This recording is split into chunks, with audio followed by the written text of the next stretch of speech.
नेहेमिया 8वां अध्याय। उ लोग परमेश्वर की व्यवस्था से पढ़ के पाठ के समझा दिहलें, अर्थ समझा दिहलें, और लोग पाठ के समझ गईलें। काहे कि सब लोग व्यवस्था के वचन के सुन के अर्थपूर्ण संदेश के वो सुन के का कैले उ लोग एगो सेवक संदेश के देवे वाला अर्थपूर्ण और आत्मा से भर के आत्मा के आवेश में पवित्र आत्मा परमेश्वर के सहायता से सहयोग से संदेश के लोगन के दिहला से का होला जानत हई। उनमें बड़ा सुधार आवेला। फिर का भइल? काहे कि सब लोग व्यवस्था के वचन के सुन के उ रोवत रहलन जा। जब उ रोवत रहलन जा तब नहमिया जवन अधिपति रहले और यजरा जवन याजक शास्त्री रहले और जवन लेवी लोग के समझावत रहलन जा। नेहेमिया एगो अधिपति हमें, हम अधिपति हई, ई प्रचार उ ना कैले। अपना जगह के हम जानत हई। उपदेश के स्थान उपदेश देवे वालन के दिहले। व्यवस्था के बखान करे खातिर परमेश्वर याजक लोगन के दिहले रहले। यही से का कहले देखल जा। और लेवी लोगन के जवन समझावत रहले उ सब लोगन से कहले कि आज के दिन तोहरा परमेश्वर खातिर पवित्र बाटे, यही से विलाप मत कर जा, न रोवा जा। खारा वचन पवित्र आत्मा परमेश्वर की प्रेरणा से खारा वचन जब प्रचार कइल जाला त लोगन में का होखेला जानत हई? पश्चाताप। आज कलवरी टेम्पल में केहू से भी पूछी सामान्य रूप से उ गवाही दिहन। उ का गवाही दिहन जा? एक समय हम अपना मर्जी से जियत रहली, पाप के काम करत, हम पाप में ओकरा काम में हम डूबल रहली। बाकी प्रभु अपना वचन से हमारा स्थिति के प्रकट करके पवित्र आत्मा परमेश्वर हमरा के निरुत्तर करके हमारा जीवन के सुधार दिहले। ऐसे ही गवाही उ दिहन।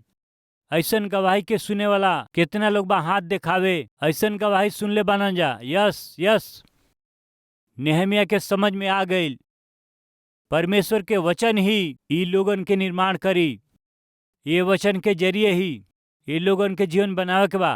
यही से जे लोग वचन के पहुंचावेला, जे वचन के प्रचार करे खातिर तैयार बा, उनके वो चुन लिहले। एह रीति से तैयार करके उन्होंने लोग के वचन के शिक्षा दिहला के बाद में 9वां अध्याय 1 वचन। फिर वही महीना के 24वां दिन इस्राएली लोग उपवास के टाट पहन के उ लोग सिर पर धूल डाल करके जमा हो गईलन जा। एक दिन उ सब लोग मिल के एगो फैसला कैले का उपवास कैल जाई, का उपवास रहल जाई। दूसर का तब इसराइल के वंश के सगरी जाति के लोग अलग हो गईलन जा। हमनी का अलग से रहल जाई। अलग होके खड़ा होके अपना अपना पाप के और अपना पुरखा के अधर्म के काम के मान लिहले, पश्चाताप करे लगले। का कहेलन? उपवास रहे के। का कहेलन? अलग रहे के। का कहेलन? पश्चाताप करे के। काहे खातिर? अपना जीवन के निर्माण कैला बिना, अपना जीवन के सुधरला बिना कितनो अद्भुत नगर में रहला से भी का फायदा? आज हमन में कुछ लोग बा बहुत ही महंगा घर में निवास करेलन जा।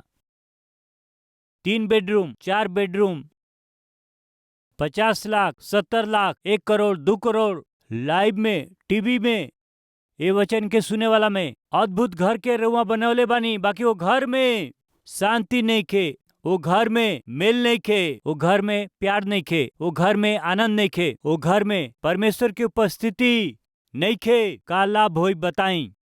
कितनो महंगा घर में रहला से का लाभ? बहुत महंगा कार में यात्रा कैला से का फायदा? कितनो महंगा वस्त्र पहनला से का फायदा बाटे? सोना चांदी पहनला से का फायदा? जीवन सही ना होखे तो ये सच्चाई के नेहेमिया जान गईले। इतना अद्भुत नगर के भी बनवला से का फायदा? नगर के चारों ओर भी शहर पनाह बनवला से का फायदा? शहर पनाह में रहे वाला 10 गो या 12 गो फाटक के बहुत मजबूत कड़ी से बनवला से का फायदा बा? अंदर रहे वाला लोगन के दिल सही ना भइला से, उनकर दिल ठीक होके चाही, जीवन सुधरे के चाही। यही से कुछ न कुछ करे के बा। का करे के बा? जीवन के सुधारे वाला परमेश्वर के वचन के उनके सुनावे के बाटे, उनके समझावे के बाटे। वो वचन से ही उनके अपना जीवन के बनावे के बाटे। उन्हन लोग के प्रेरित कैला के फलस्वरूप एक दिन सगरी इस्राएली लोग मिल के अइले। कैसे? उपवास के साथ अइले। काहे खातिर अइले? अलग होकर के। कैसे अइले? उपवास रख के अइले। कैसे अइले? अन्य जाति लोग से अलग हो करके अइले, अपना आप के अलग करके अइले। आके ऊ का कैले? पश्चाताप करके ऊ रोवले। ये सब का कारण का बाटे जानत हई? इतना पश्चाताप कैला के कारण का बाटे देखल जाई। आई दूसर का वचन। तब इस्राएल वंश के लोग सगरी अन्य जाति से अलग हो गइलन जा और खड़ा होके अपना अपना पाप, अपना पुरखा लोग के अधर्म के काम के भी मान लिहले। तब वो लोग अपना अपना जगह पर खड़ा होके दिन के एक पहर तक अपना परमेश्वर यहोवा के व्यवस्था के किताब के पढ़ के वो और अपना यहोवा के व्यवस्था के किताब के पढ़ के वो और अपना परमेश्वर यहोवा के वो दंडवत करके ही रहले। ये बहुत अच्छा बा प्रिय लोग, ध्यान से सुनी जा। वो सब लोग पश्चाताप कैले। वो सब लोग अपना पाप के मान लिहलन जा। अपना कैल पाप के मान के वो पश्चाताप कैले। कारण जानत हई दिन के एक पहर तक वो सब लोग उठ के खड़ा होके वचन के वो सुनले। असली में एक पहर के अर्थ बताई तो 10 मिनट, 20 मिनट या 30 मिनट। एक बेर रउआ सोची। 3 घंटा के एक पहर कहल जाला। 3 घंटा एक पहर होखेला। यानी सबसे पहले उ लोग का कैल इहो बाइबिल में बा। आई देखल जाओ। तब उ लोग अपना अपना जगह पे खड़ा होके दिन के एक पहर तक अपना परमेश्वर यहोवा के व्यवस्था के किताब के पढ़ के और 3 घंटा तक उ वचन के सुनत रहले। बहुत से स्थान में 20 मिनट का संदेश, उहे अमेरिका में देखला से 20 मिनट का संदेश, 30 मिनट का संदेश, 1 घंटा के आराधना, कुछ जगह में आधा घंटा के आराधना, 45 मिनट के आराधना। अब वहीं बेकार के टेक्नोलॉजी आ गई बाटे ना। ये पुलपिट के भी इलेक्ट्रॉनिक टेक्नोलॉजी से उभर देत हमें। हमरा जैसे प्रचारक यदि ये पुलपिट पर आके बाइबल रख के 30 मिनट ही रउआ के बोले के बा, यदि हम 30 मिनट से अधिका प्रचार करत रहब, रुकब ना तो ई पुलपिट धीरे से वहां चल जाई। हम वहां अकेला रह जाई, ओकरा साथे हमार बाइबल भी चल जाई। वहां रहला से हम कोनो दूसर मैसेज ना शुरू कर दें। वहां टेक्नोलॉजी 20 मिनट, 30 मिनट से ज्यादा वचन सुनला के आत्मिकता आज बहुत से देश में नइखे रह गई। 30 मिनट काफी है, काफी है। 30 मिनट बहुत बा। बाकी परमेश्वर का धन्यवाद होके कलवरी टेम्पल में, ये पवित्र कलीसिया में पवित्र वचन के हर रविवार निश्चित रूप से 60 से 70 मिनट तक रउआ सुनत हई। यूथ फेस्ट होके या रात के प्रार्थना होके, विशेष प्रार्थना सभा में रउआ ध्यान देत बानी। 2.5 घंटा, 3 घंटा, 4 घंटा, 5 घंटा बीच में बिना रुकले संदेश देवे के अवसर बहुत बाटे। तो हम लोग में बहुत से लोग वचन से प्रेम करे वाला बाटे। ओहि दिन जीवन के सुधारे के बाटे। सुंदर नगर, सुंदर शहर पनाह के अच्छा प्रजा के रूप में हमनी के रहे के बाटे। त सुंदर पवित्र वचन के हमहन के सुने के बा। कितना देर तक वचन के सुन ले? 3 घंटा तक। 3 घंटा वचन सुनला के बाद उ लोग का कइल? उ लोग 3 घंटा तक प्रार्थना कैले। कृपया सुनी, वचन प्रार्थना ई चिड़ई के 2 पंख के समान बा। ज्यादा समय बाइबल पढ़े के बा या ज्यादा समय प्रार्थना करे के बा? सवाल कैला से वचन प्रार्थना दोनों बराबर होके के चाही।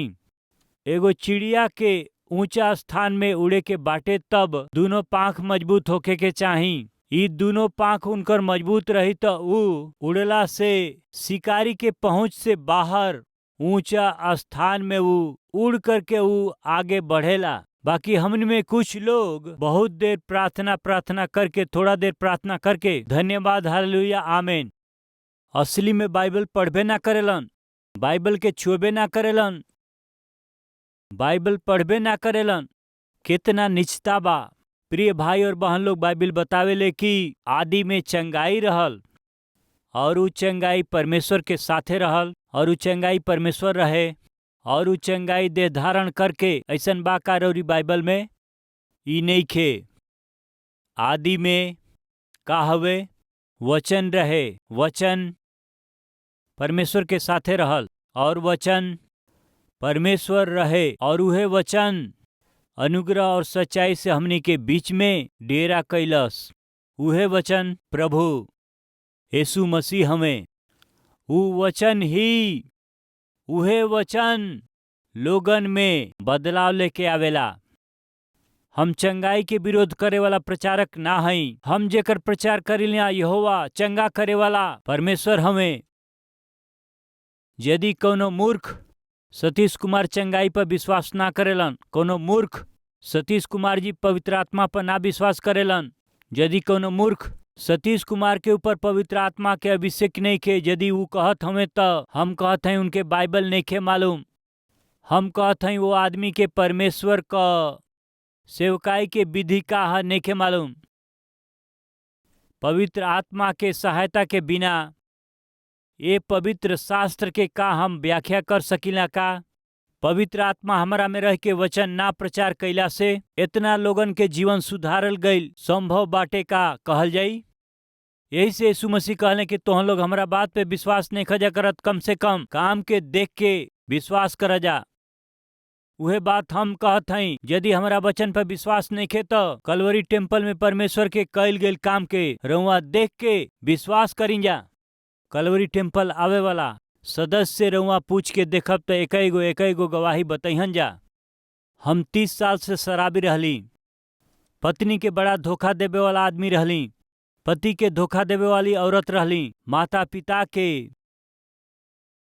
रोवावे वाला आदमी रहली, जवानी के नाश करे वाला आदमी हई। एगो बहिन ड्रॉप बॉक्स में एगो लेटर डलली, वो लेटर में का बा? उ का लिखली? भैया नौकरी खाती हम हैदराबाद में अली, हम अपना मित्र के देखत हई, हैदराबाद के पापमय वातावरण के देखत हई। यदि यहाँ कलवरी टेम्पल ना होई और यहाँ रुआ सामर्थी वचन के प्रचार ना करती तो वो वचन के रुआ ना देले होखी तो हमार जीवन पूरा रीति से बर्बाद उ हो गईल रही। ऐसे नेखे बर्बाद भइल तो राउर प्रचार कैल गईल ई वचन हवे।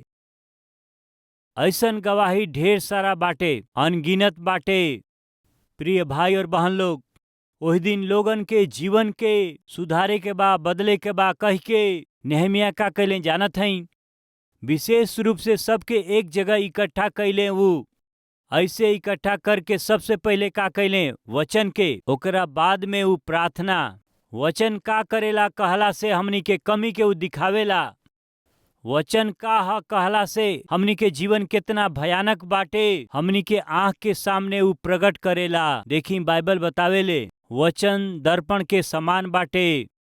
दर्पण के सामने खड़ा भइला से तोहर कमी दिखाई देई, वैसे ही वचन के रुआ सुनब त अपना कमी के रुआ जान पाइब। वही दिन नेहमिया कैसे वहां के लोगन के जीवन के निर्माण करे खातिर 3 घंटा यदि खड़ा बाड़े तो ई समान बात नहीं खे। काहे 3 घंटा उ खड़ा रहले? काहे 3 घंटा तक उ लोग प्रार्थना कइल? ओकरा पीछे रहे वाला कारण का बाटे हम बतावे जात हई। आज के दिन प्रिय भाई और बहन, जीवन के निर्माण करे के बाटे। ऐसन आशा वचन सुनला के बाद में उनकरा के लागल जीवन सही रहे के चाही, पवित्रता से जिए के बाटे, हमके अपन घर बनावे के बा, हमके भी जवानी के रक्षा करे के बा, हमके भी परमेश्वर के हाथ में उपयोगी पात्र बने के बाटे। यह रीति से रउआ के प्रेरित करे वाला परमेश्वर के ही वचन हवे। वो वचन के पढ़ला के बाद रउआ में का होखेला? रउआ उपवास करब, अपना के अलग करब, पश्चाताप कर बजा। कैसे? कब? बिल्कुल अबहिए। वचन के महत्व देवे खातिर अभिनंदन करत हैं। यही समय यदि रउआ में केहू भी अपना जीवन के ना बनौले होई हन तो वही पाप में जीवन के आगे बढ़ावत हई त परमेश्वर के जीवन अर्पण कैला बिना अब ही अपना जीवन के शैतान के सौंपले बानी। तब आज अपना जीवन के सुधार लें। हम समाप्त कैल चाहत हई। एगो अद्भुत बंगला रहे, वो कीमती बंगला रहे, वो एगो करोड़पति के बंगला रहे। वो बंगला के चारों ओर सुंदर गार्डन रहे। वो बंगला में सुंदर रोशनी खातिर लाइट वहाँ लागल रहे। वो क्षेत्र से केहू जाओ तो वो बंगला के सामने से जाए के पड़े, काहे कि वो बड़ा सुंदर रहे। वो करोड़पति एक दिन जब निपट गए, मर गए। विचित्र बात ई बा कि करोड़पति मरत मरत वो बंगला के केकरा नाम से लिख के गए, रउआ के मालूम बा का? वो मरत मरत वो अद्भुत बंगला के का कैले कि शैतान के नाम लिखले। केकरा नाम? हम अपन पूरा संपत्ति और बंगला के शैतान के नाम से लिख के अब जा रहल बानी। ऐसे लिख के मर गए। प्रिय लोग, कोनो अच्छा काम, संस्था या मंदिर खातिर के नाम में लिख देतन तो अच्छा रही, बाकी शैतान के लिख देले। अब वो बंगला में के रही बताई? शैतान ही रही। वो प्रांत में रहे वाला अधिकारी का कर सकेलन? शैतान के नाम लिख दिले, रह ना सकेलन, वही से वो लोग वहाँ छोड़ दियल। कुछ महीना बीतला के बाद में ओकरा पास में रहे वाला गार्डन बगीचा के माली ना भइला से वो बगीचा का भइल? जंगल बन गईल। जंगली पेड़ पौधा बढ़ गईल। लाइट जरावे वाला नइखन, रोशनी ना रहल, वहाँ चमगादड़ भर गईली। कुछ समय के बाद वो आदमी वो बंगला के केकरा नाम लिखले बताई जा? शैतान के नाम कर दिहले। वो कौन से बंगला बन गईल? भूत बंगला बन गईल। ओकरा नामे कैलन, यही से बन गईल। भूत के नाम बंगला कैला से वो भूत के बंगला बन गईल।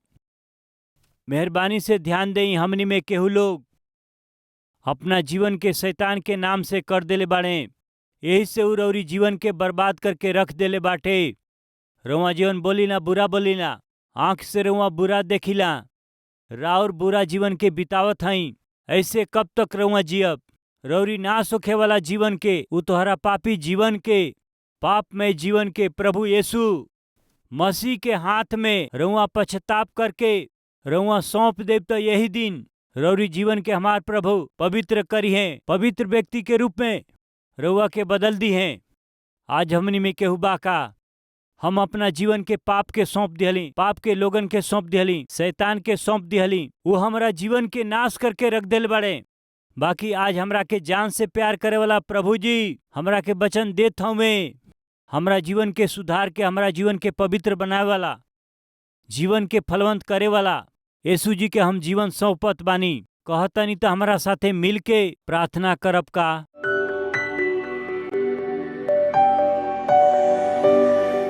महान पवित्र प्रेमी पिता परमेश्वर, सीधा और साफ रीति से बात कैला खातिर धन्यवाद पिता। नेहमिया अद्भुत आत्मिक हमें नगर के उ बनौले, फाटक के उ बनौले, बाकी लोगन के जीवन यदि ना बनावल जाओ तब हाय बनावल गईल नगर और फाटक का होई? नगर के बनावे के, शहर पनाह के बनावे के, ऐसे बढ़ के लोगन के जीवन बनावल जरूरी बा। वो चाहत रहलन, यही से ओहन लोग के जीवन के खाली राउर वचन ही बना सकेला। ये सच्चाई के वो जानत रहले, ए खातिर वो वचन के महत्व दिहले, वचन के ही वो प्रचार कैले, वचन के ही वो लोगन के सुना दिहले, वचन ही ओहन में पश्चाताप लेकर के आइल, उन्हन के अलग कैले, उनके पवित्र कैले। पिता राउर वचन ही जीवन के पवित्रता के साथ वचन देवे वाला सेवक लोगन के उठाई पिताजी। हमहन के देश में रहे वाला कलीसिया के रखवालन के रउआ दर्शन देई, खरा वचन के उपदेश देवे वाला सेवकन के रउआ खड़ा करी। पिता कलीसिया में आवे वाला सदस्य लोगन के रउरी वचन के जरिए पोषण करे वालन के सेवक लोगन के खड़ा करी। है पिता, तैयार करी पिताजी, आगे बढ़ाई पिता। राउर वचन ही जीवन के सुधारेला, राउर वचन ही परिवार के भी बनावेला, ई वचन ही पापी लोग के पश्चाताप में चलावेला, राउर वचन ही पापी मनुष्य के पवित्र बना देला। रौरी वो वचन के ही प्रेम करे वाला, सुनावे वाला पवित्र सेवक लोग के उठाई हे पिताजी। ऐसन अनुग्रह हमनी के राज्य और देश के देई हे पिताजी। वचन से प्यार करके वचन के प्रचार करे वाला हर एक सेवक के, कलीसिया के रखवाला के बहुते आशीष देई। उन्हों लोग के कलीसिया के रउआ आशीष देई। उनकरा कलीसिया के सदस्य फलवंत होके पिता बढ़ सके ऐसन आशीष रउआ देई। जीवन के सुधारे वाला रौरी वचन के रउआ पिता, दान देवे वाला दाता लोग के हम प्रार्थना करते हैं पिता। 17 भाषा में पिताजी, चारों कोना में रौरी वचन के पहुंचावे वाला पिता रौरी वचन के आशीष दे दें, समृद्धि दें, उनके और उनका परिवार के आशीषदायक बना दें। रउए के आदर महिमा देत हम प्रार्थना के यीशु मसीह के नाम से मांगत हई। आमीन।